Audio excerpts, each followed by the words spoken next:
என்ன தெரியுமா கேக்குறேன்ல, இது என்ன தெரியுமா? இல்ல தெரியல, சொல்லுங்க. என்னுடைய ஆயுள் ரே.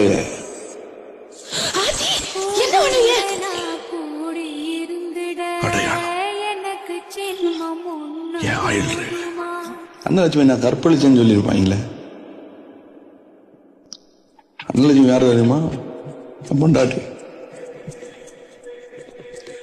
என்னை பெத்தா அவ என் கூட இருந்திருந்தா நான் இங்க வந்திருக்க மாட்டேன்.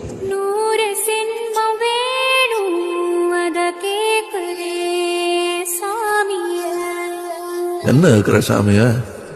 100 சென்மம் கூட போதுமா? 100 சென்மம் நமக்கு போதுமா? வேற வர ஏதும் கேப்பமா? சகாவரம் கேப்போம் அந்த சாமிய